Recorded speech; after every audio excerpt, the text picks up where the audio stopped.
Good evening. It's Brian Forbes. This is the Black Factor. Tonight, we're going to deal with Chicago favorite subject. We're going to deal with gun rights or control, black people, and the Constitution. Man, y'all about to get a banging history lesson. I'm going to tell you like this. Even I learned something today. Some stuff that I thought I knew. And man, let me tell you, it's something else. So, y'all hang tight. Let's get this intro in the game. And we're going to make this thing do what it do. Door number 2 or door number 3. Oh, wow. Oh, all right, okay, all right. No, wait, okay. All right, no, wait. Oh, wait, Monty. Door number 1, 3, 2, 8. No, wait, hold on.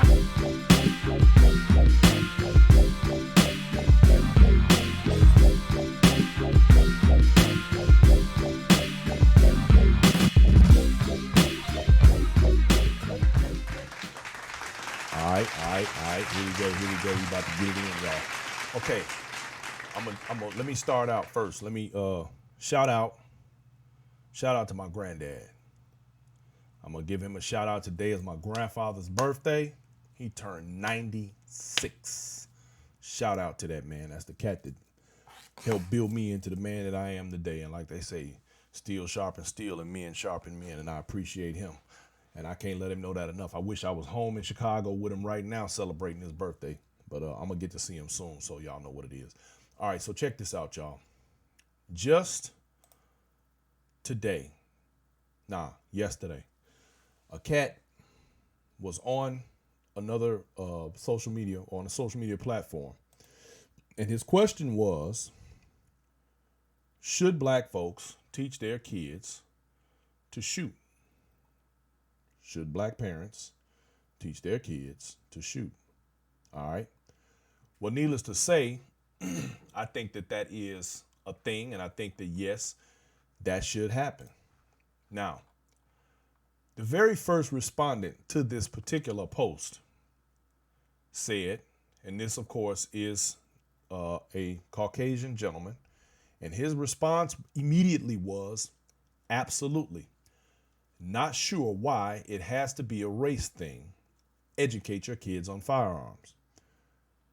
And my response to him was that there is a cultural disconnect that will cause you to make that statement. I understand why you would say that, but I also know why it was asked.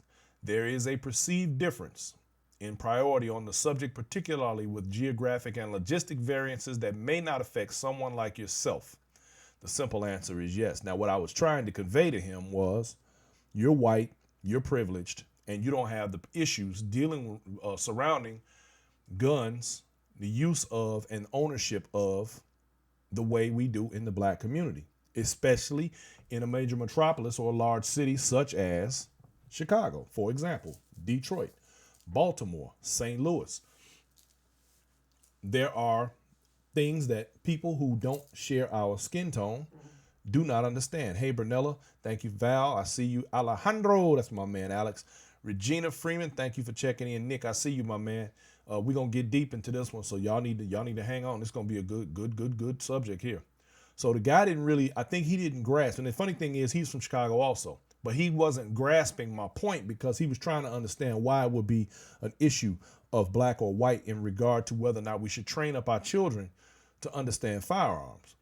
So he then returned with, not everyone thinks like you do, or not. Well, I'm sorry. He said, not everyone thinks like you think they do. This is 2020, bro. That's what he told me. Marlon Goldman, thank you for checking in. I see you, my man. So I responded to him, Dave, the fact that you made that point proves that there's still a disconnect. You missed the point completely.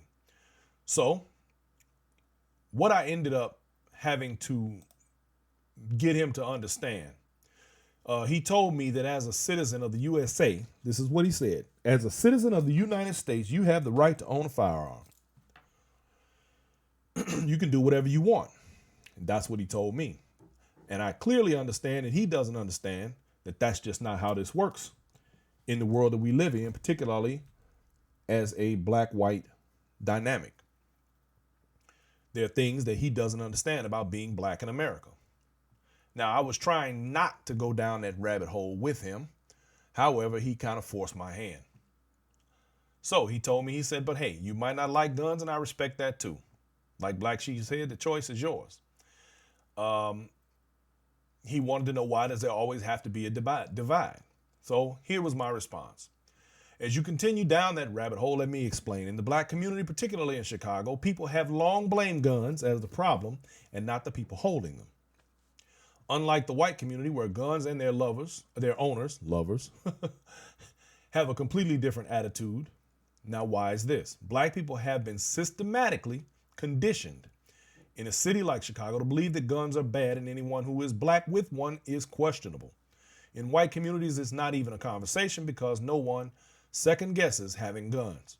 The simple idea, it's your choice, has not been and still is not that simple. When you live in communities where over-policing has been in place since before the end of slavery, all the way into government-sponsored redlining in the late 40s, almost to date, which helped create the lack of resources, dehumanization, and criminalization of black skin, is simply not as easy as saying it's your choice. I am and always have been a gun owner and advocate for gun ownership. However, there is still more to worry about with gun ownership in America by black people. See Philando Castile. We're going to get into that.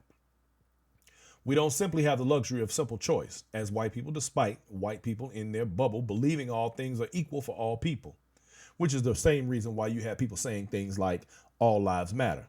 Right. They're not, and we have to jump through more hoops than you do. Do I wish things were different? Sure, but I know better. I've lived it and studied this stuff daily. By the way, I love guns. I guarantee you won't see a black man walking down the street with an AR the way you will a white one. Ask yourself why that is. Now, my whole point to that man, and he did finally concede that I may have a point. Imagine that. Was that things are not always as they appear to those who don't have to live the way we do. Now, the fact is, and you must first understand, and this is very, very, very, very, very clear. I want you to understand this. This country was founded on three things: religion, violence, and money.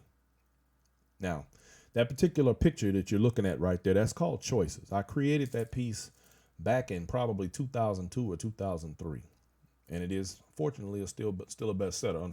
Unfortunately, the counterfeiters make more money off of it than I do. Anyway, when I did this particular piece of art, I had no intentions of that being the idea behind it. However, I have learned over the years that there have been many interpretations of this particular piece of work that I did. This is one of my photographs. And so the point being that here today, hey, Valerie Butler, I see you. Adrian Stone, thank you for checking in. The point being with this particular piece of artwork, and it has a profound impact and has had even on myself, and I'm the one that created it. And amazingly enough, I keep learning more stuff about it. But anyway, the point being that this country was founded on three things: religion, violence, and money. That you will never get away from. Now, here's where things start to get real interesting. Did you know that gun control in this country, on this continent, based around the people who colonized this particular plot of land, has always revolved around black skin? I didn't know that. I figured that one day somebody just got tired, became afraid and decided, we can't let these black folks have guns. Well, actually, that did happen, except it happened way before I realized it. Now, I want to, before I get in too far into that, let me say this. Any and every organization that has ever been created in this country that seeks justice for black people has been demonized, dehumanized, and destroyed by white folks who thrive off of systemic racism. Them folks with the white privilege that don't want to turn it loose. Of course, like I always say, power concedes nothing without demand. And of course, it never will. It never will. And as my man Frederick Douglass once said, power concedes nothing without demand. It never did, it never will. That's where I got it from. Where justice is denied, where poverty is enforced, where ignorance prevails, and where any one class is made to feel that society is an organized conspiracy to oppress, rob, and denigrate them, neither persons nor property will be safe. All right, now, because every time these organizations are infiltrated and destroyed, and we can go all the way back to Marcus Garvey, and I'm sure we can go to more before that, but without bogging this entire show down with complete history lessons of all of the organizations, let's just use, for example, Martin Luther King was assassinated. Nonviolent. And in turn, that destroyed several other organizations. Malcolm X was assassinated. Medgar Evers was assassinated.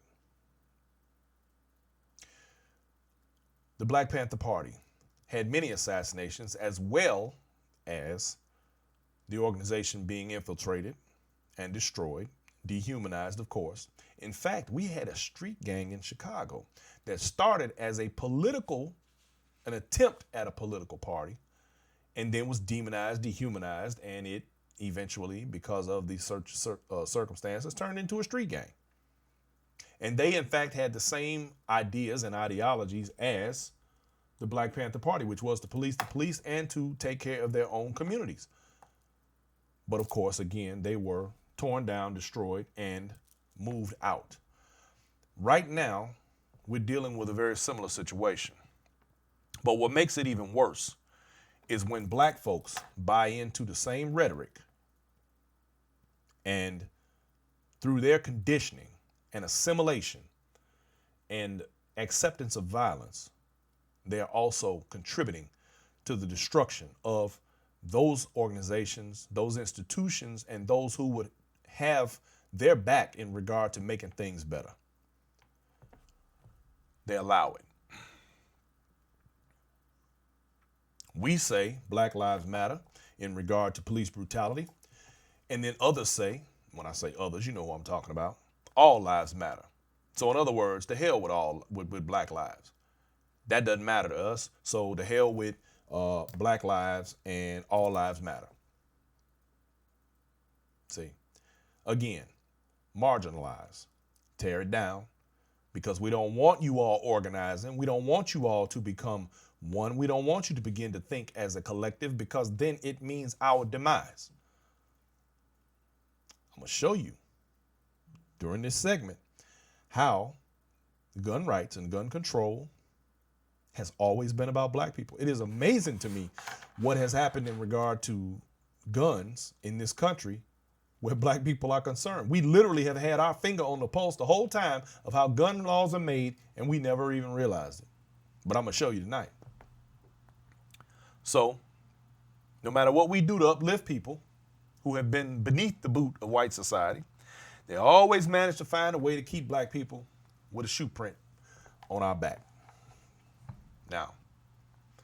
Now we're at a point where it appears that Black Lives Matter is being equated to an organization called Antifa. Teresa Morgan Riley says, "Hey, brother-in-law, I just completed my conceal and carry, waiting for my documentation. Thank you for sharing the truth." Hey, you're getting ready to get some real education. I want you to make sure you stick around for this now, because you're getting ready to learn something today, because I got something for you. I'm going to tell you some things that's going to make the hair stand up on the back of your neck. Chuck Taylor, what's going on, my brother? Just hold tight with me here, because y'all know how I do. I go down these paths. I'm going to take you down this rabbit hole, okay? Now, you got this new organization. I don't know how new it is, because I don't really follow what they do, called Antifa, which is supposedly a left-wing organization that is counter to right-wing extreme. And so here we are with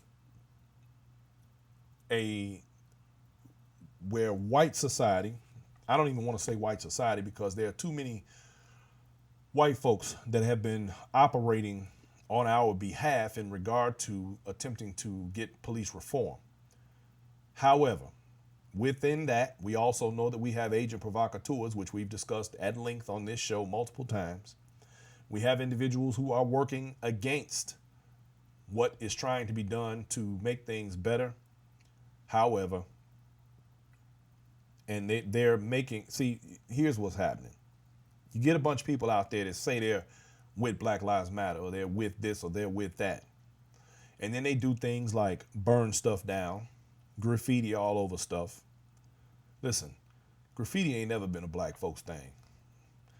They want to burn stuff down and do all these things and then claim Black Lives Matter. So now the movement is headed toward everything Black Lives Matter is revolved around anarchy and destruction. Because we've had wild groups of people running around, let's use Chicago again, for example, unfortunately, where somebody got shot in Chicago and all of a sudden everybody flipped out and ran into the downtown area and started stealing everything. The fact of the matter is this, and we've gone over this before. You have looters, rioters, anarchists, and protesters. Those are all four different factions of people who decide to come out and show their faces whenever some injustice takes place. Each one of them has an agenda. All of them are not good. And they often lean against the positive work that is being done by those who are in this for the real purposes of justice. Now, according to these Cheeto Jesus supporters, now Black Lives Matter is Antifa. Now they're this left-wing group of psychos that want to do whatever they want to do. And they're just out here tearing up, according to asshole, pardon me. No, don't pardon me. Oregon, where they at up there in, y'all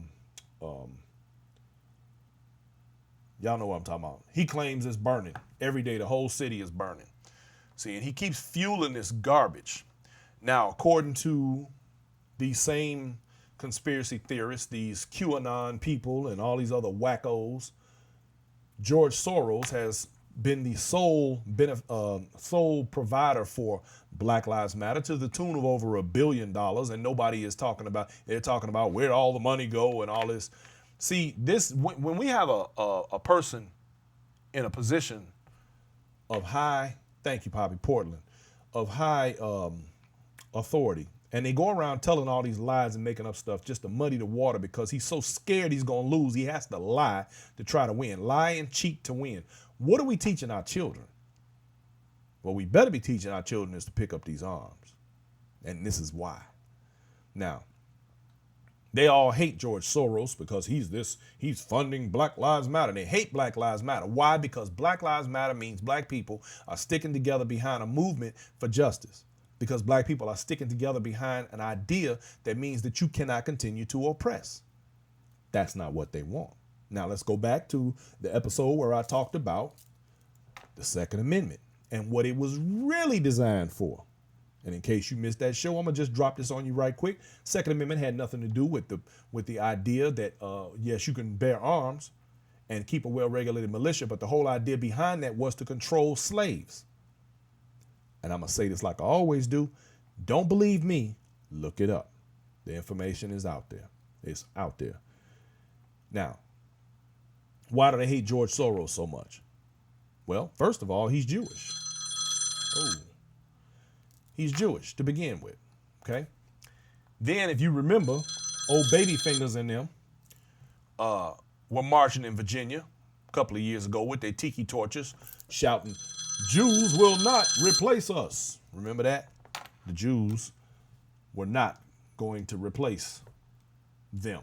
So they made sure that everybody knew that the Jews wasn't going to replace them, right? Now, and he doesn't support the liar in chief that's in the people's house. He's the subject of a lot of conspiracy theories, and all orchestrated by these wackos for the sake of security of their own lives and their incompetence and their hate. And they can't help it. Dennis McCullum, I see you, my brother, my cousin, y'all. As long as they're not in my neighborhood, is Antifa tearing up white folks' property, which is hurting their own. Yep, nope, you know better. So I can't wait till we have a real leader again, and I don't even give a damn what party they belong to. I ain't gonna lie, y'all. I'm at this point right here. I would have took Mitt Romney in office over this madness we got. You know, it's crazy. Now, here's the thing, though. While I am against certain things, I am for the ownership of guns. Well, because if you outlaw guns, only the outlaws will have guns. And that ain't cool. So, I want you to understand this. Now, this tripped me out, and I didn't know this. I just learned this today. And I'm going to tell y'all. The very first gun control laws enacted on this continent were put in place in early 1620. Do you know what that means? See if you know your history. What does that mean? That is 1 year after the beginning of chattel slavery. 1619. So, in 1619 was the year the first slaves were imported into British North America in Virginia. That's the founding year of gun control in America. Now, the Virginia statute forbade blacks and Indians to have arms unless they were issued a license to keep and use guns, powder, and shot. Now, you see, right from the very beginning, the whole idea was to keep the guns out of the hands that had the potential of the people who had the potential to push back. See, guns have been the controlling factor for white folks historically across the entire globe. They have always used guns because they were a lot easier to kill people and gain control over people without having to fight them hand to hand. Now, in fact, if any of y'all ever seen that movie Shaka Zulu, which was a true story, that is the way that the African warriors were defeated, with weapons, not by fighting. See, the guns have always been their saving grace. Now, some laws, including in Connecticut, 1643, and at least 5 other colonies required at least one adult male in every house to carry a gun to church or other public meetings in order to protect against attacks by Native Americans, prevent theft of firearms from unattended homes, and as a 1743 South Carolina law stated, safeguard against insurrections and other wicked attempts of Negroes and other slaves. Right off the top, from the very word go, from the time they imported the first black body onto this continent for the purpose of slavery, they had gun control laws. Now understand, now let me tell you, prior to 1619, slavery still did exist on this continent. However, it was indentured servitude. That is a huge difference between chattel slavery and servitude. You often hear people of the Irish community say things like, well, we were enslaved too. It's not the same thing. I get tired of that BS argument that they try to use to say that we're not special somehow. I wish we weren't special. I wish we weren't enslaved. However, they try to use that as their saving grace in their argument about black folks and slavery. Well, in fact, they were enslaved, like many other races of people. They were indentured, which meant that after 7 years, they got their freedom. Chattel slavery meant you were a slave for life. There is an enormous difference. Indentured servitude had to do with owing debt. When you owed somebody something, you had to work it off. You had 7 years generally. If you traveled somewhere and you did something and you were told, and you had to pay your way, whatever it was, you were indentured. And you still got your freedom after 7 years. Chattel slavery is a completely different animal. So, other laws required immigrants to own guns in order to immigrate or own land. Also remember that by the time the Constitution came around, the slaves were not considered people. So they had no right to own a gun, whether slave or free. Now remember, black skin was considered 3/5 of a man. So you were not considered a person, thereby, after the time of them organizing the government itself, slaves, people with black skin, people with one drop of black blood were not considered human. So therefore you were not included in those writings to say that you had the right to own a firearm. So they had no right to own a gun, whether slave or free. Southern states kept blacks from owning guns even after the Emancipation Proclamation. Now, the Second Amendment says a well-regulated militia being necessary to the security of a free state, the right of the people to keep and bear arms shall not be infringed. Now, again, we covered that where we talked about the Second Amendment and what it is really set up for, which is slavery and the right for individual states to decide if they want slavery or not. Now, how many of you have recently heard or have you been hearing where they continuously talk about within the government and in the courts, states' rights? The states' rights argument comes from the fact that the Second Amendment makes it clear that a free state, that means individual states, have the right to secure themselves and regulate their own militias, which is outside of the federal government. Because like we talked about on a previous show, the United States did not have, or if you want to call it the United States, didn't have a standing army until the late 1700s. So militias were the army. And they were also the slave catchers. By law, they had to organize in order to check slave quarters, in order to do patrols, patty rollers, and make sure that slaves were not where they weren't supposed to be and that they were not attempting any types of insurrection. That is what the Second Amendment and the militias are really about. Has nothing to do with all those other lies they tell you about tyranny in the government. BS from the front to the back. Southern states did not want to be told that they couldn't do what they wanted to do. These same militias and these same slave patrols are what are known as your local police departments and sheriff departments today. This is where your police came from.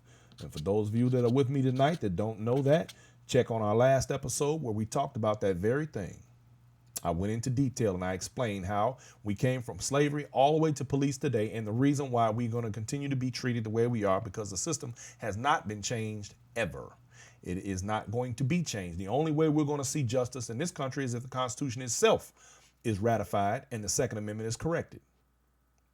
And I know that sounds crazy and monumental, but if it doesn't happen, the police are going to continue to do what they do, and they're going to do it with the blessing of the powers that be. So change has to come. It's almost inevitable. It's either going to be done peacefully or it won't.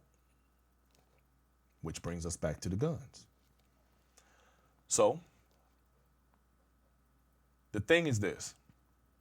Even though we have the now went from the militias to the police departments, the police still control the people. They still control the society. They still control all of the things that go on in your own neighborhood. That's why some neighborhoods get policed more than others. That's why some neighborhoods, the police get away with more than others.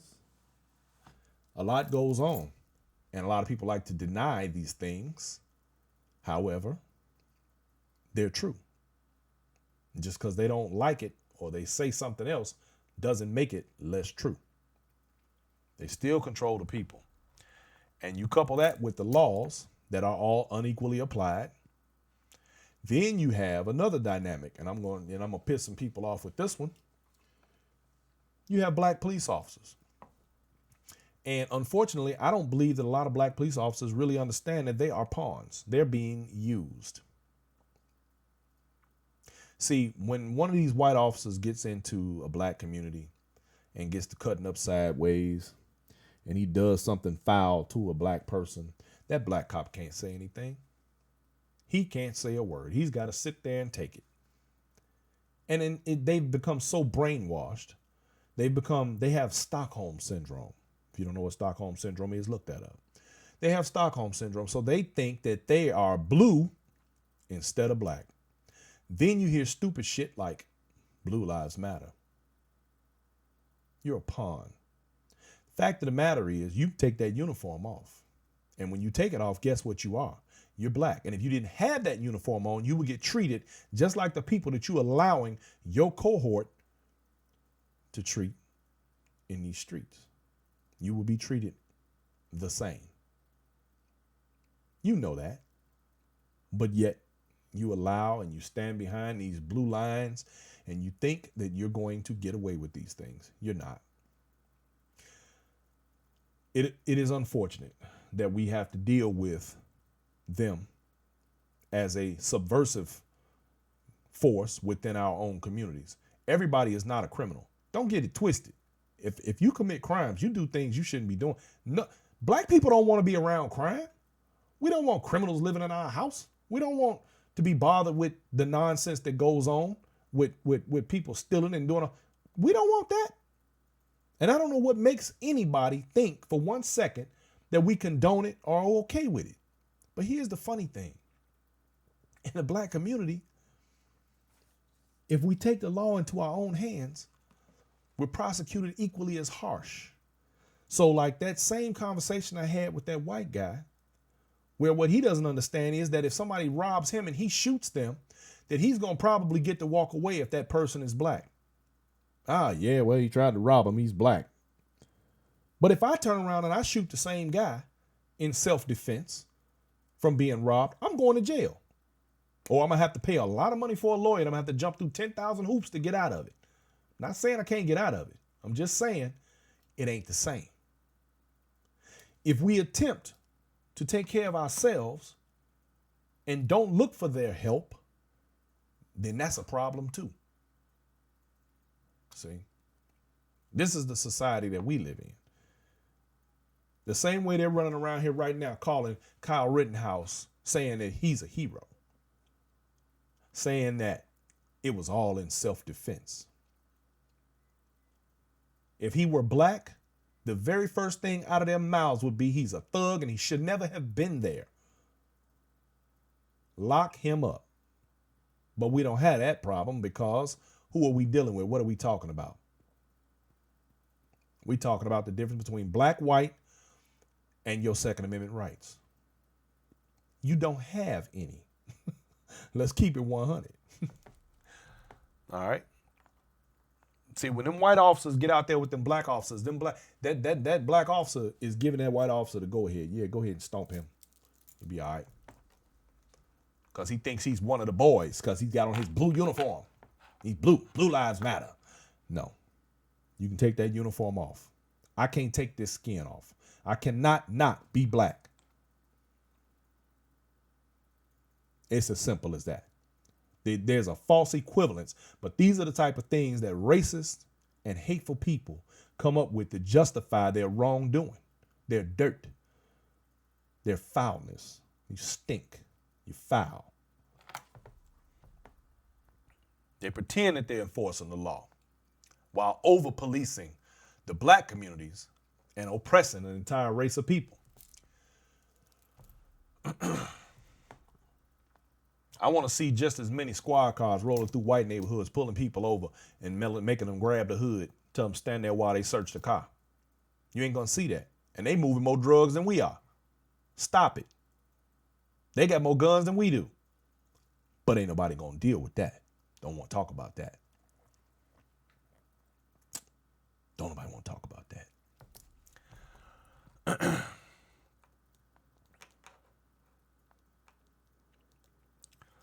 So now, here's where the shit get funny, y'all. If you ever want to, Valerie Connor says, our black skin is the new sin. Baby, that ain't new. That's been a sin the whole time. But I'm going to show you. Let me show you this. If y'all want gun control, and this goes out to all of the people all over the world, not all over the world, in these United States that are black, especially the ones who don't like guns. You want gun control and you hate guns, go out and buy some guns and watch how fast guns get regulated. Now, I'm not guessing. There's history on this. There's proof of what I'm saying right now. We're going to get to it. All black people who oppose guns should go out and purchase guns. Not only purchase guns, get permits. Be like my girl Teresa on here. Get your permit. Make sure you can conceal carry. Well, for the states that require it, because we do have some states around here that don't require concealed carry. Let me tell you how fast the legislation will come down to regulate the guns. Now, Val Wells says, do you recall when blacks were not on police or fire departments? Yes. Number one, they were unionized. Number two, if they had black police officers, they weren't allowed in the white communities. They were only allowed to police their own communities. And they were put there for the very same reason I just explained, as pawns. See, now they have a real false sense of security. Now, how do you terrorize? And I want you to understand, black folks have been getting terrorized from the word go on this continent. How do you terrorize a group of people who are armed? Anybody? Anybody? You can't. So, if you can't, then what do you do next? You do everything in your power to keep them from being armed. In other words, you make sure that they don't have any guns. So if, like in Chicago, back in, 1983, Mayor, not Belandic, what was her name? The woman, she put a gun ordinance in place. Or was it Belandic? It might have been one of those two, where you couldn't own any guns inside the city of Chicago. But we already know Chicago had more guns than a little bit. In fact, Chicago had more gun crime for a place that wasn't supposed to have no crimes than most other places in the country. Amazingly enough over the years. So, you do everything you can to keep people from having guns. See, when you disarm them, then you can easily do what you want with them. You can do whatever you please. You can run in there, raise hell, do whatever you want, talk crazy, stick a pistol in their face. They're going to do what you say. Take away the guns. You gain control. Go back in history like we just did a few minutes ago. Understand, the people who have been defeated globally by colonizers have been done so by gun. This country was founded on three things. Thank you, Teresa. Jane Byrne. Yes, ma'am. That's who I meant. That's whose name I was trying to think of. The three things that this country was founded on: religion, violence, and money. Yeah. Well, all you have to do is take away the guns. Now, problem is, in some situations, the guns have been allowed to flow freely because they have dehumanized and destroyed the minds of so many that they are now terrorizing themselves. You ain't got to do it no more, Mr. White Man, because now you got them doing it to themselves. See, that's called conditioning. You let them do all the work for you. They'll kill each other. And that's what's happening. Now, we got to be clear about the history now. Black folks have always been forced to live in communities among one another. From the time because of course you in slavery, in the South mostly, you had to live on plantations. When you started moving toward the north, most black folks lived among their own, not in different communities with white folks. That's not how that worked. There was still separation. There was still segregation. We were forced to live together. Once you got out of slavery and you moved into the Reconstruction era and on into Jim Crow and black codes, you still had to live amongst your own because you weren't about to, I don't care how much money you made. You was going to live among your own, which was fine. We had no problem with that. So we had the Rosewoods and the Tulsa, Oklahomas of the country. Those were only two. I can name more where black folks were thriving and doing just fine among themselves, living quite well. And what did white folks do? Find a reason to come in and burn it all down. And then talk about how broke and poor black people were and how lazy and everything else. And they wanted chicken and watermelon, and that's all they wanted. But yet you couldn't leave them, the ones who were thriving, you couldn't leave them alone. You had to destroy what they had. Why? See, there's that inferiority complex. Something wrong. When you can't let people live their lives peacefully without coming to destroy what they have worked hard for. And you know doggone well they couldn't come destroy what you worked hard for without losing their lives. Why? Because y'all got all the guns, had all the guns, and the law on your side. See, the law, going back again,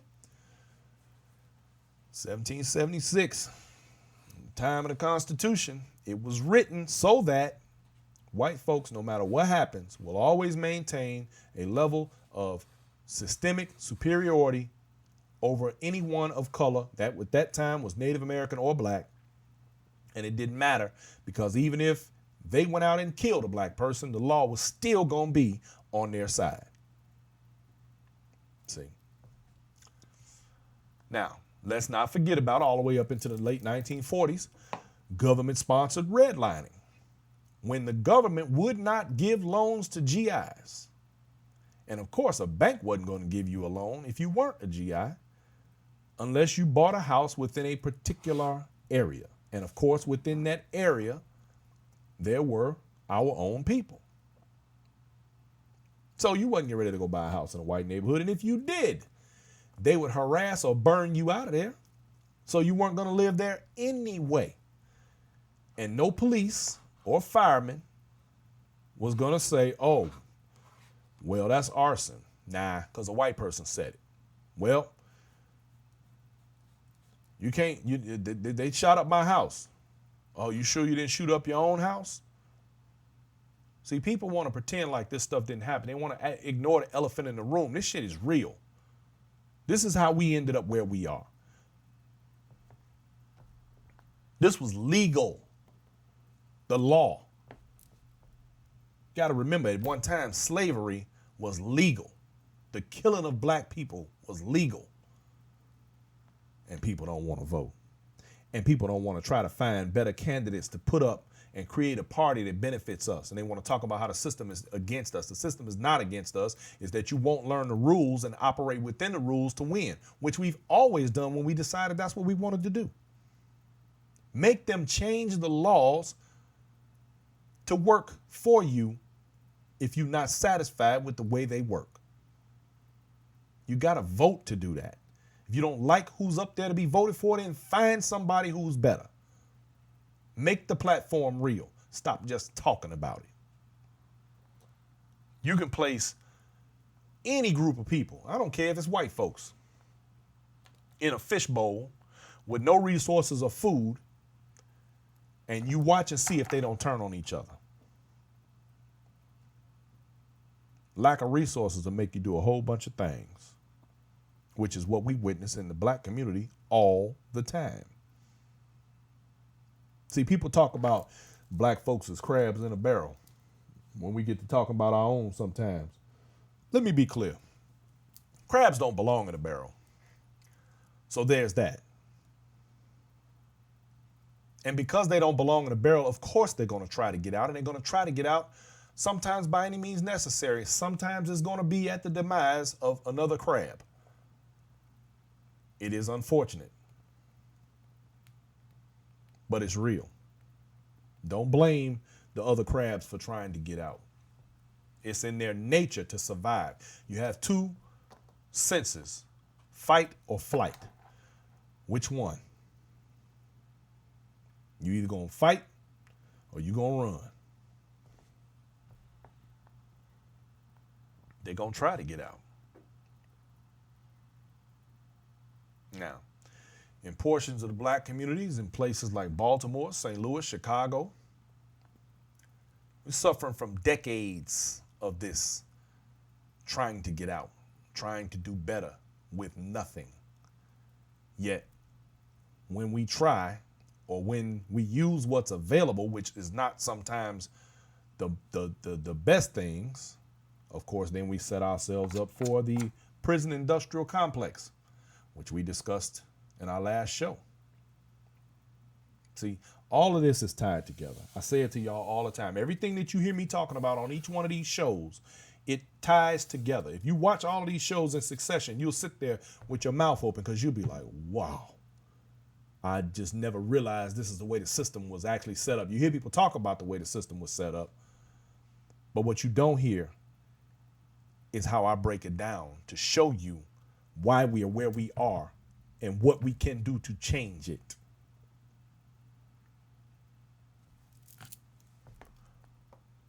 Remember, all of this was created by white folks and the law. The laws that they created. Now, these are the same white folks that criticize, ridicule, incarcerate the people who are the victims of their sick human experiments. And we ain't gonna talk about experiments in the practical sense, because then we start getting into the Tuskegee experiment, the experiment with the soldiers and the mustard gas, the forced hysterectomies of black women, eugenics, but we ain't gonna get into all that tonight. That's another story for another day. If you ask some folks, oh, that never happened. Yeah, it happened. It's real. See? Now, check this out, y'all. Ida B. Wells. I hope that you've heard of her, and if you haven't, I want you to look her up and do your homework on Ida B. Wells. Ida B. Wells was a journalist. She was bad. Talk about girl power. Black girl power. Black girl magic. Ida B. Wells was it. Okay? She was a journalist and the leading anti-lynching advocate of the late 19th century and early 20th century. Now, she denounced Southern lynchings in what were referred to as fiery editorials. The office of her newspaper, she had her own, the Memphis Free Speech, was destroyed by a mob after an editorial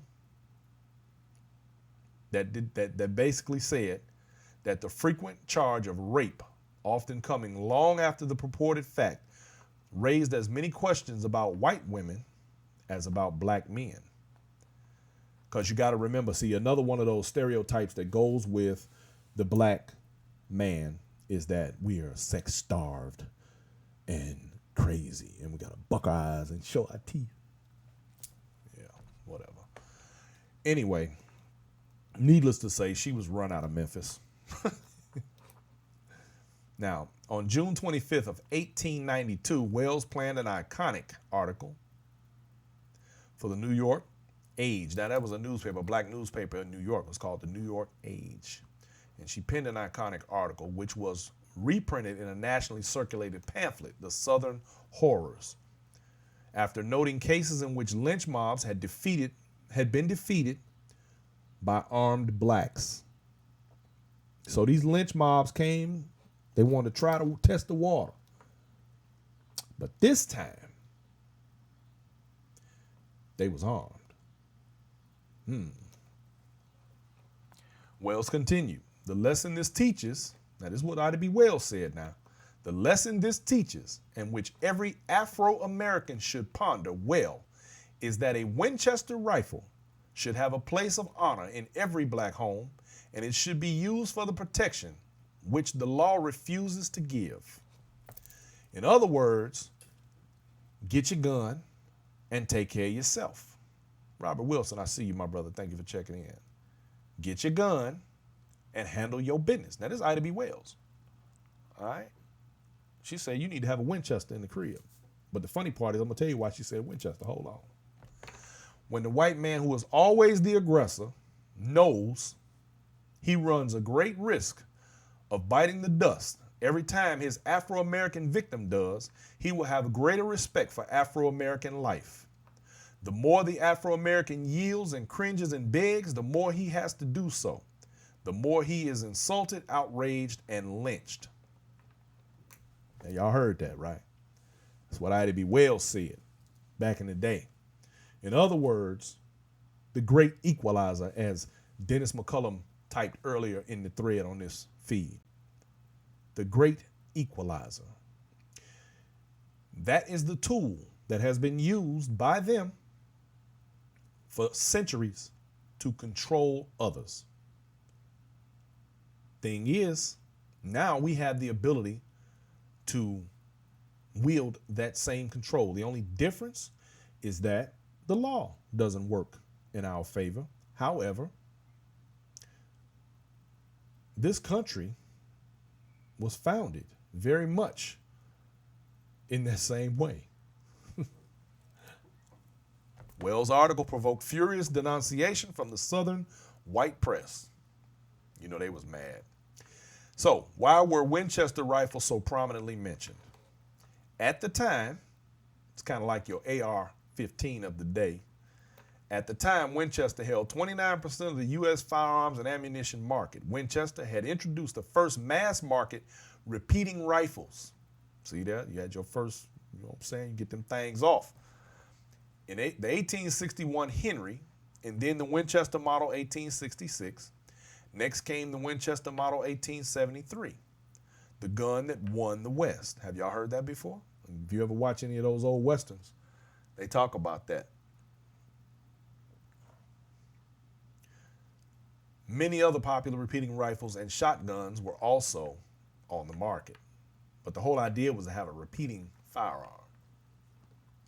Winchester wasn't the only company making excellent, reliable, and affordable repeating long guns. Now, there's that term again, long gun, and I want to tell y'all, that long gun term is pissing me off right now, because every time they talk about Kyle Rittenhouse, the 17-year-old who killed 2 people and maimed a third in Kenosha, they keep saying he had his long gun. Yet every time a mass shooting is committed, or we have some of these other problems that are going on out here, the very first thing they want to mention is assault rifle, AR-15 assault rifle, but they keep calling it a long gun like he used a musket or something. They need to stop that. See, messaging is everything. Colt, Marlin, Stevens, Remington, America's oldest continuously operating firearms company, founded in 1824, and many others were prominent. But Winchester became, to some people, a shorthand for a repeating rifle. Just as some people said Colt when they really meant revolver. Or today, same way you say Xerox means photocopy. We know Xerox is a product. As for why Wells and her allies favored repeating rifles like the Winchester, the answer may be that such rifles were best for deterring a mob. The ammunition capacity of the tubular magazine, a tube underneath the barrel, was often somewhere in the teens, depending on the caliber. In a situation of one or a few blacks facing an angry mob of dozens of whites, repeating rifles were equalizers. There it is again, the great equalizers. At least Wells and others thought so. As Wells pointed out in 1892, armed black men in Jacksonville, Florida, thwarted a lynch mob that was attempting to break into prison in order to murder a black prisoner. In the next legislative session, now here's where we get into how these laws got switched up. In the next legislative session, the Florida legislature enacted a new gun control law. See, black people defended themselves and they changed the law. See how that works? Now, that's not the first one. I'm going to show you some more. It required a license to carry or possess a pistol, Winchester rifle, or other repeating rifle. Now, we already know that because it was requiring a license, black folks wasn't getting ready to get one, don't we? So now all of a sudden it's illegal for black people to carry a gun. And let me show you something. Right now, today, people talk about we're in a post-racial society, and all these white folks running around hollering about, oh, there's no systemic racism. Oh, there's no racism. Well, if that's the case, then take race off of all applications. Application to rent, application to purchase anything, application for a job, applications for anything. Take race off of there if there's not a problem with race. We know that ain't gonna happen, don't we? Now, this right here appears to be the first American statute that treated repeating arms differently from other arms. Now, do y'all remember right after Reagan, that attempted assassination of Reagan, they went into the whole assault rifle ban. Remember that? This was the first assault rifle ban right here in 1893. This statute treated repeating arms differently than other arms. In other words, they could do more damage. So now we got to regulate how we allow them to be out here. The 1893 Florida tradition is continued today by states such as California, Massachusetts, which ban many common repeating rifles and shotguns and limit magazine capacities to only 10 rounds. See? Now, this is just an example. Now here again, a law got made because black folks started using the same rules as everybody else. Remember what I said, and I think I've done 2 shows so far where I talked about this. When you understand the rules to the game, you use the rules to your benefit, you use them in your favor, and you win the game. This is when they must change the rules. But the problem is you can't change the rules without straight out saying we doing it because you black. And our Constitution doesn't allow for that. Not anymore. And of course, we also are fortunate enough that we are not only fighting for ourselves anymore. We have allies. Ooh. Now, let's get to the NRA. If you're black and you think that being a member of the NRA is a good idea, let me tell you it's not. They are not in your corner. If you think they're in your corner, don't. They use your funds and donations to further oppress you. And they have you believing that if you don't deal with them, then you may lose your gun rights. Which is simply not true. Because the fact is, they have far more rights than you do. They use your funds to support the Donald Trumps of the world.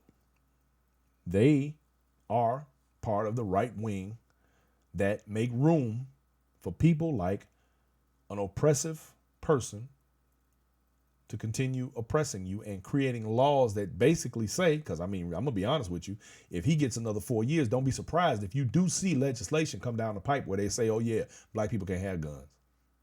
No, they'll figure a way to word it. Don't think they can't. I don't know why people think for some reason that these things cannot repeat themselves. You better remember, we had 400 years, 300 and some years of slavery. We only been out of slavery a little over 100 years. Do you understand we've had more time in this country as slaves with laws that were against us than we have when they weren't? Y'all better wake up. Talking about not voting. Better wake up. Better figure it out. The real fear is that they're going to lose their rights to bear arms because of the way their laws are applied. See, if they allow the gun laws to be changed, particularly by the more liberal party, then that means they lose their edge. Remember what we talked about earlier? The great equalizer, the gun. If they don't have their guns, guess what? That levels the playing field. What you gonna do now? They can't allow that. They will not allow that. That's my whole point. Now, They're never coming to your rescue. Okay? They're never going to say anything about your Second Amendment rights should you get into a situation. They're not going to say anything about your Second Amendment rights being violated on an individual basis. You don't believe me? Look up the Philando Castile case. Here's a man who was riding along with his girlfriend and his child, minding his own business, wasn't even driving, had a permit to carry in his pocket, a pistol on his hip, and a scared ass police officer. Scared of what? You know what he was scared of? This right here. That's why he behaved the way he did. He asked that man for his ID. That man reached for his ID, shot him and killed him right in front of his family. Why? Because he was scared. You know why he was scared? He was scared of what it meant to be facing a black man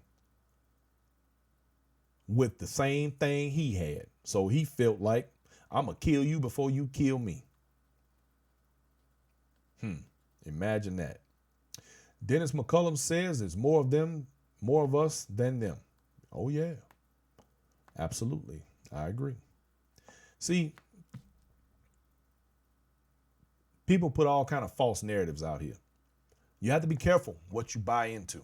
You have to do your own homework. You cannot let people dictate and decide what it is that you do. You have to do your homework, people. That's the only thing I can tell you. You know, you can't use Facebook as a way to get all your information and your news. Because half this crap, especially right now during this election cycle with these Russians, they just caught some more of them today. And they're out here putting all kinds of crap in the game. Funny part is we got people right now on community, people I actually know putting crap in the game. That amazes me. Yeah, what are you going to do? Some people just don't know no better.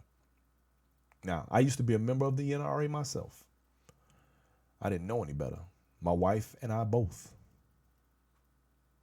But the funny thing is, when I ended my membership a long time ago, but I would always get phone calls. They finally stopped calling me, but I would always get phone calls soliciting me for donations, which I always declined, sometimes a little more harshly than others.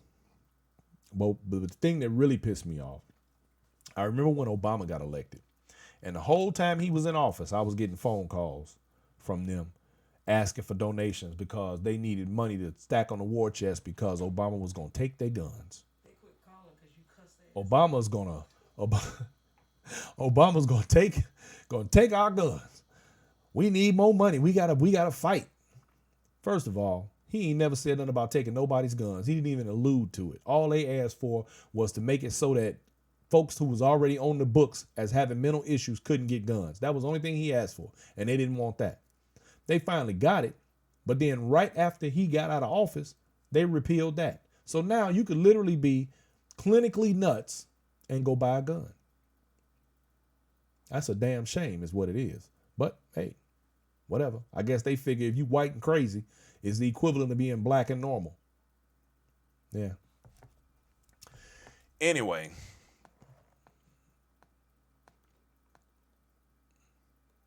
They remind me of our Mr. Tiny Hands, you know, the liar in chief. They're always creating fires where there is none. Always making it so that they can be a hero to something that hadn't even happened.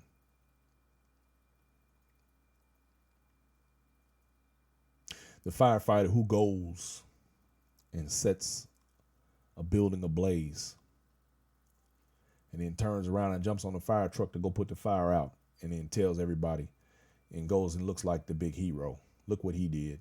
He put that, he really did his job. He put that fire out. The fire that he created. Now you're supposed to be a hero.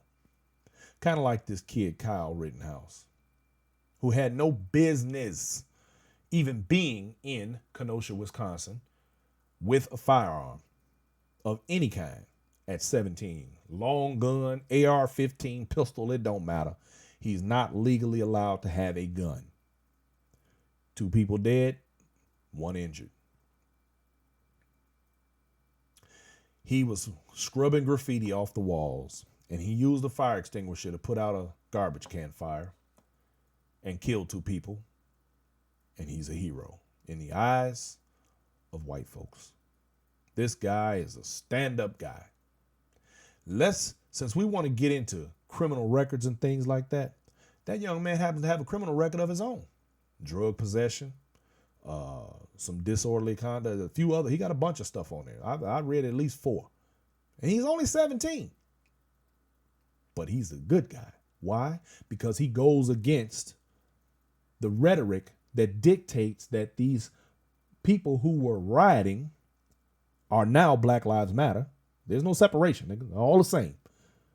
Antifa, that's them too. Let's see how many more names they can hang around the neck of a group of people that are trying to get justice, that are trying to get equality. See, this is how we end up with the dehumanization. And guess what the funny part is?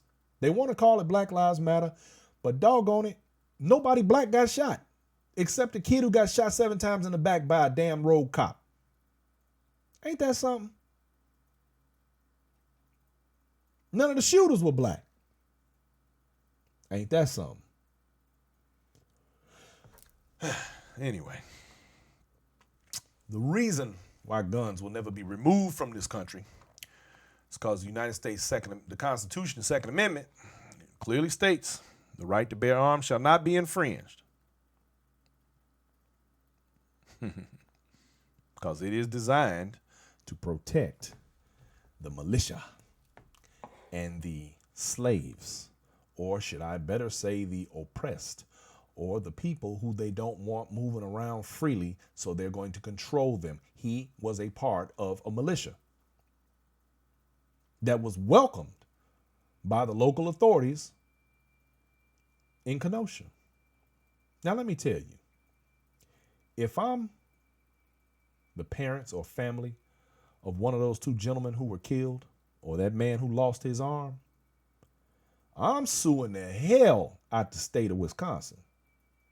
Oh, baby, y'all got to pay me.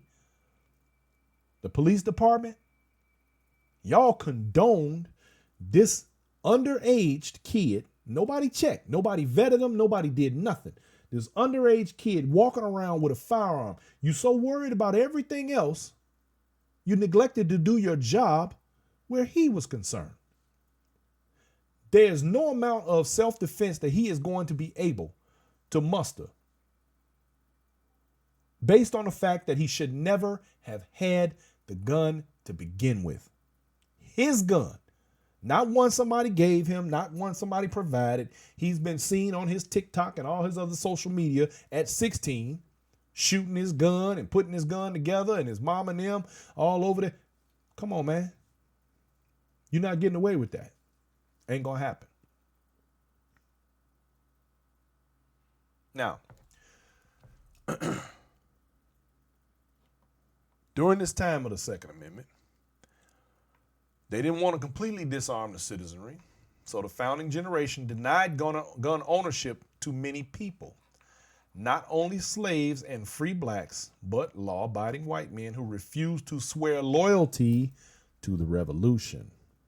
So in other words, if you were not on their side in regard to the Revolutionary War, where America, well, what we know now to be America, decided to take its freedom away from Britain, you couldn't have a gun then either.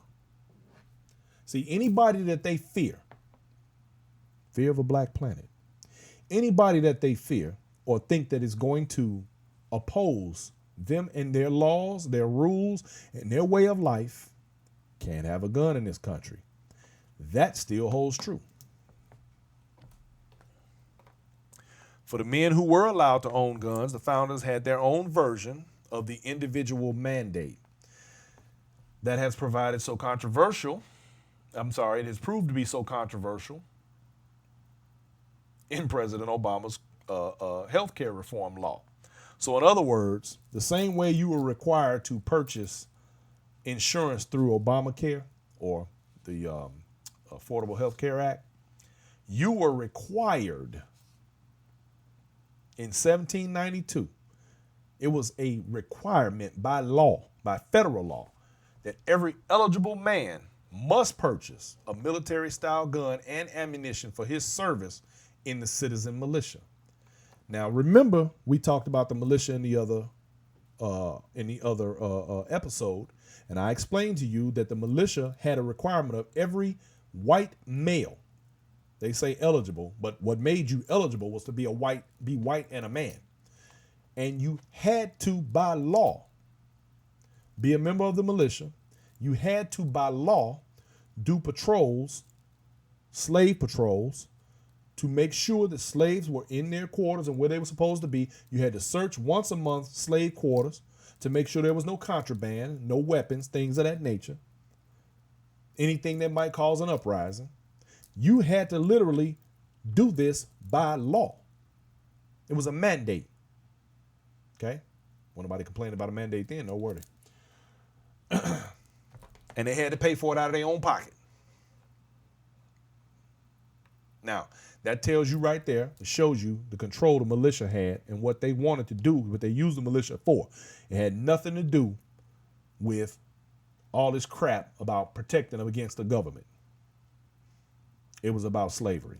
See, all of these things revolving around these guns, and if you just reflect back on everything we talked about tonight, and I'm not done, every one of these laws involved black people, period, point blank, period. Now, such men had to report for frequent musters where their guns would be inspected and, yes, registered on public rolls. So they had to be like publicly registered to show that they had a gun. And they had to be a part of the whole system. Now, here's the fun part. Huey Newton and Bobby Seale.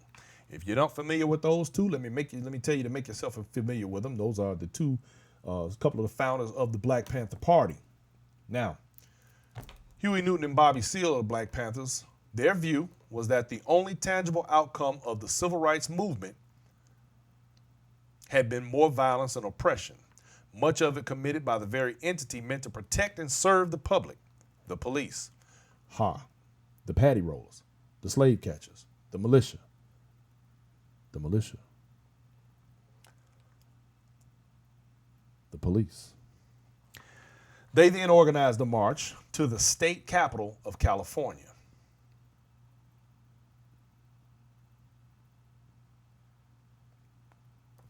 Dennis says, then why did they allow us to join their military if we weren't men enough to own a gun? Because without our help, they lost. See, that's the part they don't tell you in history. They don't tell you that the first man to die in the Revolutionary War was Crispus Attucks, a black man. They don't explain that without the numbers of slaves fighting on their behalf, they didn't win. They don't explain that without our numbers in every war this country has ever had as the United States, without us, they lose. No two ways about it. But they're not gonna tell you that in the history books. That they don't want you to know that, because we supposed to be 3/5 of a man and we don't count. Imagine that. In fact, without black bodies, this country is a third world country. This country does not have the wealth that cotton provided with free labor, which then takes away from everything that makes the United States what it is today. But they're not going to tell you that. And you ain't got to believe me. Look it up. All right, Huey Newton and my man Bobby Seale, they organized a march right to the state capital of California. And like many young black men, Newton and Seale were frustrated with the failed promises of the civil rights movement. Brown versus the Board of Education and the Civil Rights Act of 1964 and the Voting Rights Act of 1965. They were all legal landmarks, but they did not deliver the equality or the equal opportunity that they were promised. Guns became central to the Panthers' identity as they taught their early recruits that the gun is the only thing that will free us and gain us our liberation. See, Bobby Seale and Huey Newton was on to something. They figured it out. The guns became central because that became the sticking point when it came to white society. See, before that, they were just a bunch of guys making noise, typical black, Cats out here trying to, talking black power. They didn't mean nothing. But the minute they picked up them guns, that's when they became an issue. One of the first female Panther members, Elaine Brown, stated in her 1992 memoir, "In time, the Panther arsenal included machine guns, an assortment of rifles, handguns, explosives, and grenade launchers, and boxes of ammunition. It was also known that they could buy anything up to and including an M48 tank directly from Camp Pendleton in California for the right price." Y'all know what that means, right? The Panthers provided classes on black nationalism and socialism. Huey Newton made sure recruits learned how to clean, handle, and shoot guns. Their instructors were usually sympathetic black veterans that were home from Vietnam. And for those of you who don't know what the climate was after Vietnam, it was not good for soldiers. The Panthers were trained as well as armed, however, indirectly, by guess who? The United States government. Ooh-wee. Imagine that. They train these soldiers like they have in every other war to be some beasts in the field. And they brought that information home and they taught it to people in the Black Panther Party. However, let's keep in mind that this is the same sort of behavior that we see from our militias and white separatist groups right now today. You got to remember, a lot of these guys are ex-military. They come home and they train their civilian counterparts how to do the things that they learned in the military for the purpose of militia-type behavior, like what we saw in Kenosha and other places. And so this is how these things come to pass. These, a lot of times, are militarily trained individuals in these militias. And they train others. But let's not be remiss. We are not short stopping either. The only difference is, and I've said this before and y'all will notice, we don't run out there brandishing our weapons, trying to show off and letting the world see, look, I got a gun. See me? See me? See me? We got guns. Look at us. We're dangerous. Don't get in our face. We'll shoot you. We don't do that. There are people who have asked me, would we be prepared for something like that if it went down? Yeah, we would. The difference, again, is that we're not showing off. We don't have to.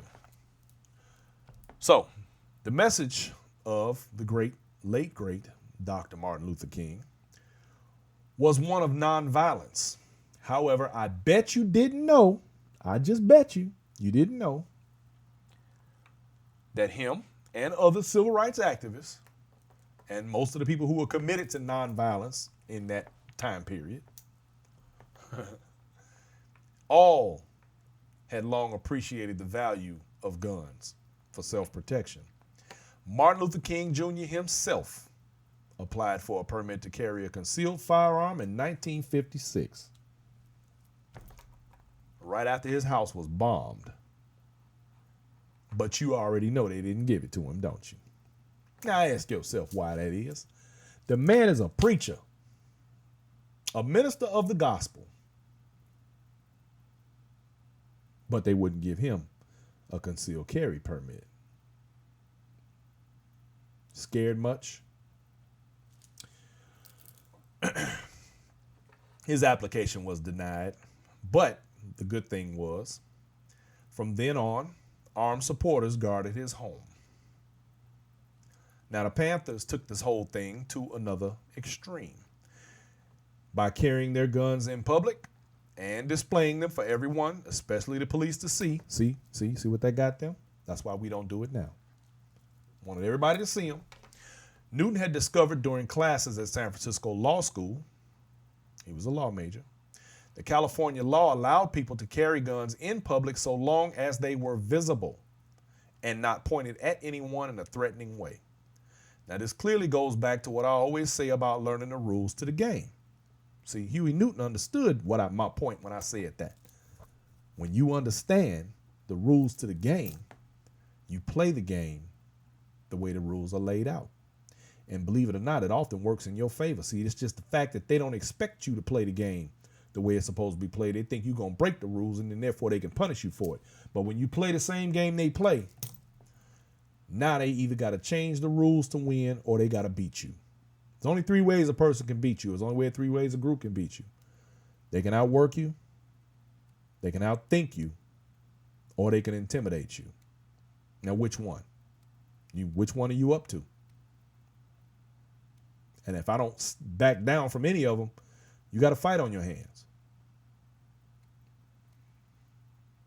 I always say that about learning the rules to the game. When you know the rules, you become a formidable opponent to anything and anybody.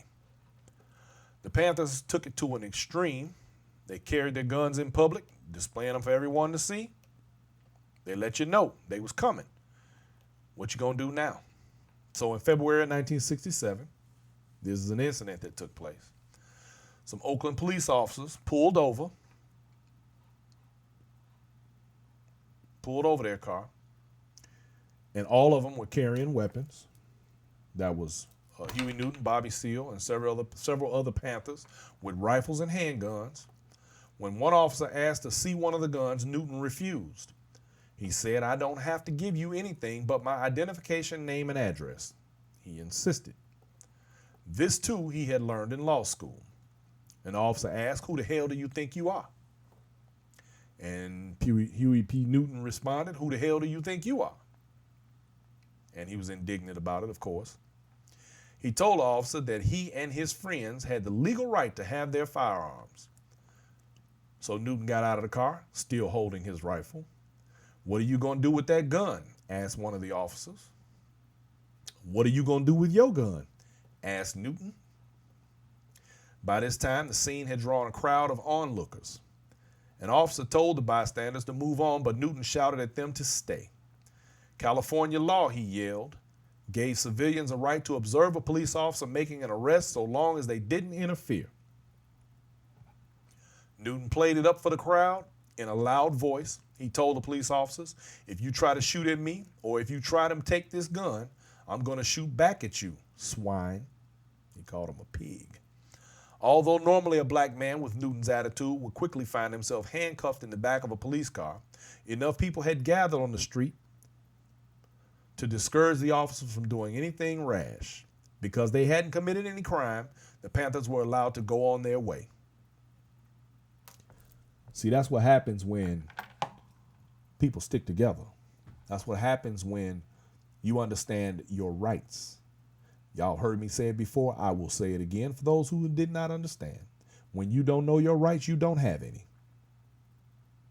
After the February incident, the Panthers began a regular practice of policing the police. Sound familiar? That's kind of like what we're doing today. The only difference is we have cameras now. They didn't. But they are policing the police. Thanks to an army of new recruits inspired to join up when they heard about Newton's bravado, groups of armed Panthers would drive around following police cars. When the police stopped a black person, the Panthers would stand off to the side and shout out legal advice. See, that's what you call getting somebody's back. That's what you call not allowing the police to over-police your community.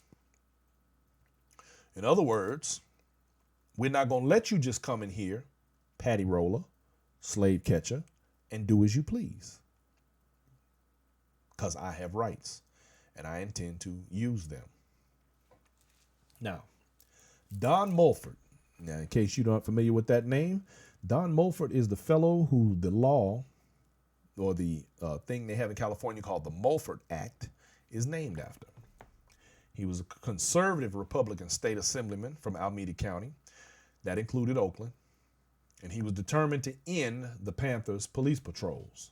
He wanted that to stop because they couldn't stand the idea there was a bunch of black folks following them around, making sure that they did their job and they didn't brutalize black bodies. He wanted to disarm the Panthers. He proposed a law that would prohibit the carrying of a loaded weapon in any California city. See what's happening right there? More gun laws, more gun control because of who? Black folks. When Newton found out about this, he told Seal, you know what we're going to do? We're going to the Capitol. Seal was incredulous. The Capitol, Newton explained, Mulford's there, and they're trying to pass a law against our guns, and we're going to the Capitol steps.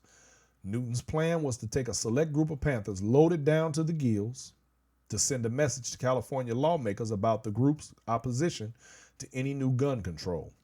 Now, what did I open this show up saying? I said, if you want gun control, all black people need to do is go out and start buying guns and taking classes for permits. Start applying for permits and buy guns, even if you don't like them. Now, the Panthers' methods provoked an immediate backlash, of course, because they had some nerve, them black people. The day of their State House protest, lawmakers said the incident would speed enactment of the Mulford gun control proposal. Mulford himself pledged to make his bill even tougher, and he added a provision barring anyone but law enforcement from bringing a loaded firearm into the state capitol. Now, for those of you who actually have permits, you know that in most states, you are not allowed to bring a loaded firearm into any state building. I want you to understand this is the birth. This is where it all started. This is where it began. Understand that when California make laws, generally everything that goes behind California goes to other states. California starts a lot of stuff that trickles down throughout the rest of the United States. This was one of them. Republicans in California eagerly supported the increased gun control. Why? Because they were scared. Think about that. Here we are again. Black folks with guns. Goes all the way back to 1619. Remember that? They can't have that. Now, guess who the governor was when all this was taking place? Ronald Reagan. Imagine that. So Governor Reagan told reporters that on that afternoon, he saw no reason why. Now, I want y'all to pay very close attention to this right here. This is what Ronald Reagan said. There was no reason why on the street today a citizen should be carrying loaded weapons. Y'all heard that, right? Ronald Reagan said, no reason why on the street today a citizen should be carrying loaded weapons. He called guns a ridiculous way to solve problems. Is that right? How have white society been solving their problems throughout the history of this country and around the world?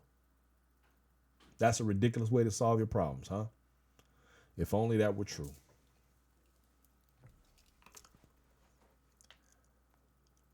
Problems have to be solved among people of goodwill.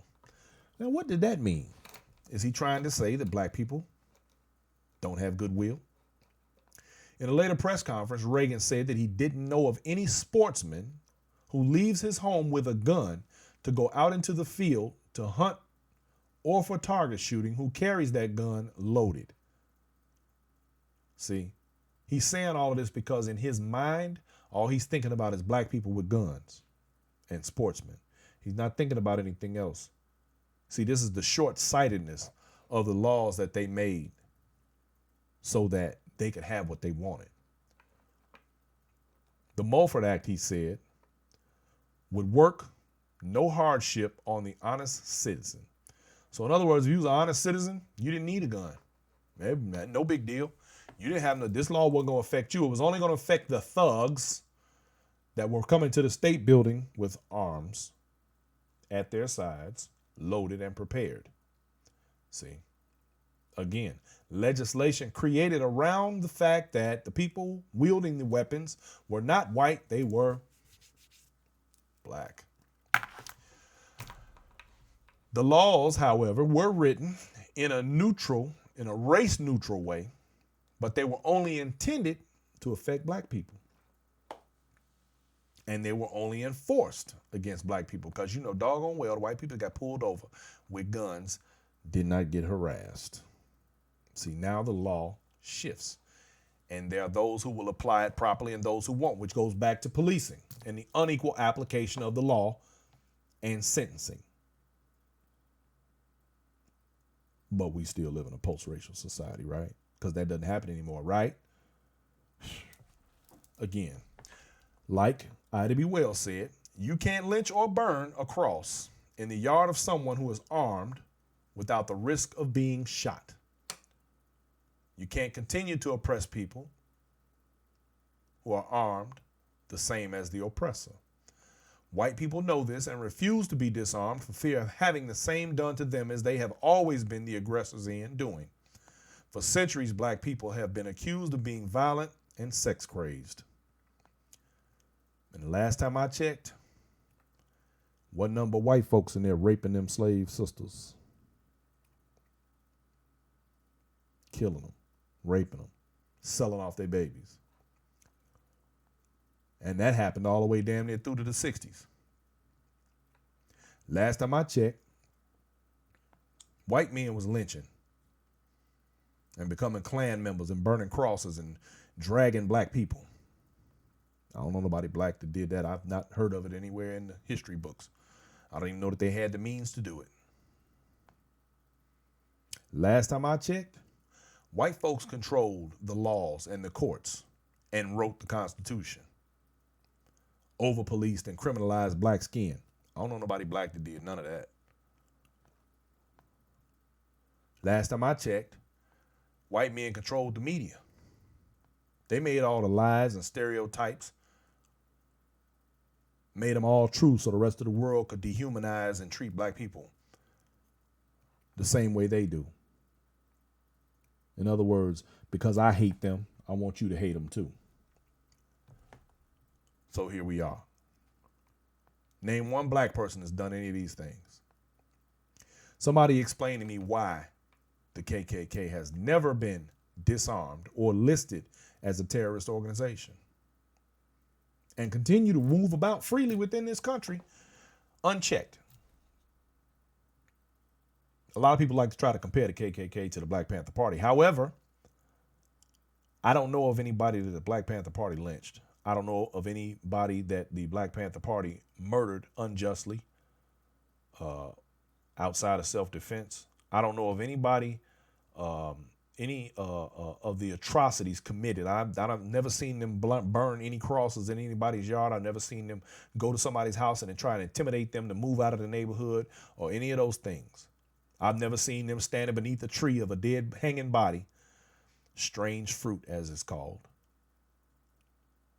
pointing up and making a mockery of what they saw. I've never seen them decapitate, castrate, skin alive, boil in oil a white body, and then use their body parts as souvenirs and send out postcards of the pictures of what that dead person looked like. I haven't seen anybody black do that yet. And if you think these things don't affect us today, you're sadly mistaken. In fact, they weren't that long ago. My grandfather turned 96 years old today. He lived through most of this. Don't get it twisted. Times ain't changed that much. They are a terrorist organization. They always have been. But guess what? They're the same people that make the laws. So guess what? They're not going to be deemed subversive or a problem. They're the same militia, same slave catcher, same police department that we're talking about right now today. Same people. Ain't nothing different. And that's why they're going to continue to maintain the status that they always have and do as they please. The knowledge that someday, after 400 years of this behavior, the tables will turn. That keeps them in a state of fear with the necessity to kill at will. But you can't kill people that easily that are armed and prepared. And let's also remember now, all racists don't burn crosses. Some of them hide behind a cross. Yeah. They hide behind Jesus himself. the evangelical community that support the vigilante style killings of two men in Kenosha. They've raised over $200,000 for the defense and the well-being of the 17-year-old white thug. Why? Because he represents them, the good Christians, the evangelicals, the God-fearing. How much money did these God-fearing people raise for Jacob Blake, who was shot in the back 7 times? And I'm sure they're going to say, well, he was a criminal. But have they checked the record of Kyle Rittenhouse? He is also a criminal. Imagine that. But that don't count. No, okay. 17 years old and he got a rap sheet. Here's the difference though. Either two of them, Kyle Rittenhouse and Jacob Blake, while they worrying about sin and who's a criminal, only one of them murdered 2 people. Yeah, 2 human beings dead at the hands of what he's being referred to as a patriot. For no reason, really, because he's a thug. But those good evangelical Christians, he's a patriot. He's a hero. I'm sorry, I pronounced devil wrong. My bad. Well, it's 2020 now, and thankfully these young people, for the most part, are getting it. The races are joining, whether people like it or not. And they're joining against oppression and dehumanization. This is why Cheeto Jesus is using fear tactics to get reelected. If he scares people enough and scares them into believing that he is their savior, the fireman that start the fire and then go put it out. I'm the hero. I put the fire out that I started. He got people in the suburbs thinking he's the savior. He's going to save them from the boogeyman. His boogeyman that he created. He created the boogeyman. Now he wants to save everybody from his created boogeyman he has scared everybody with. When last time one of y'all seen a boogeyman? They told you when you was a kid it was a boogeyman. They told you he was hiding under your bed. Who's seen the boogeyman? I want to know because I ain't never seen him.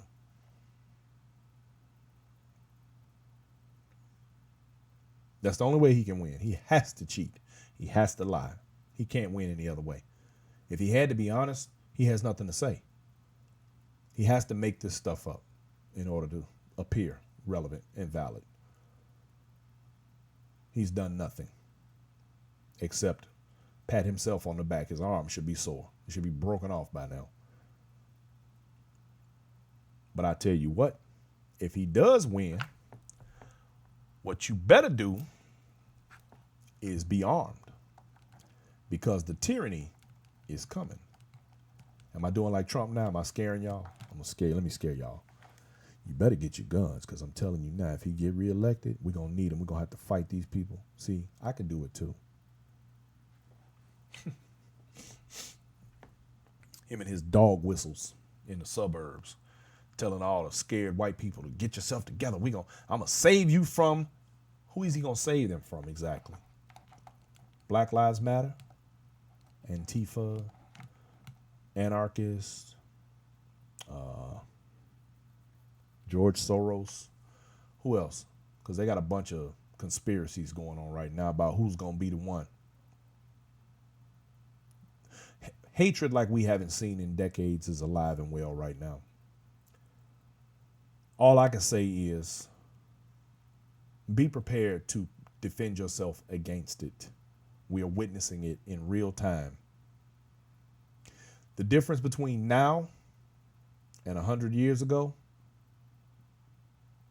is that we're not going to go quietly. This will not be that. They're very accustomed to behaving in a certain way, and we've changed the way we behave. So all I can say is I hope I'm wrong. I hope everything goes better, well. I hope he has a revelation. I hope he wake up one day on the right side of the bed and say, you know what, I've been wrong. You know, like one of them bad movies when you watch a guy that's been, what was that movie? What was it? Scrooge from one of them Christmas Tale or whatever that damn song story was, where he finally had all of the previous ghosts come visit him and he realized how wrong he was and he became a nice guy. Maybe that'll happen to him. And Dennis McCullum says, and yes, it will be televised. You are absolutely correct. This is not Gil Scott-Heron.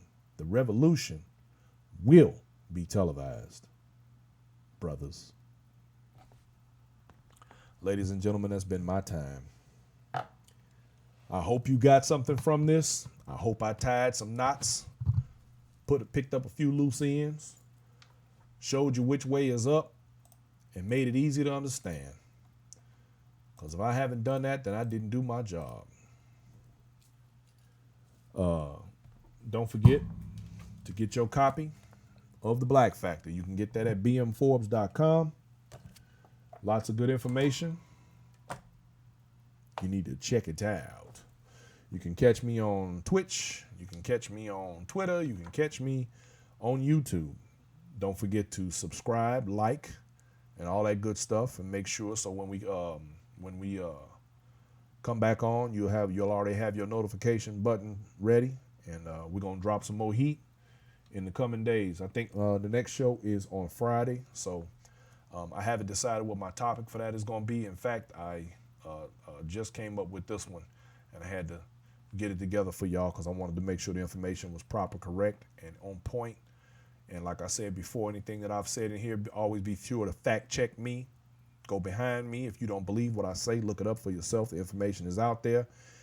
And ladies and gentlemen, have yourselves a wonderful Wednesday. And I'm about to get up out of here.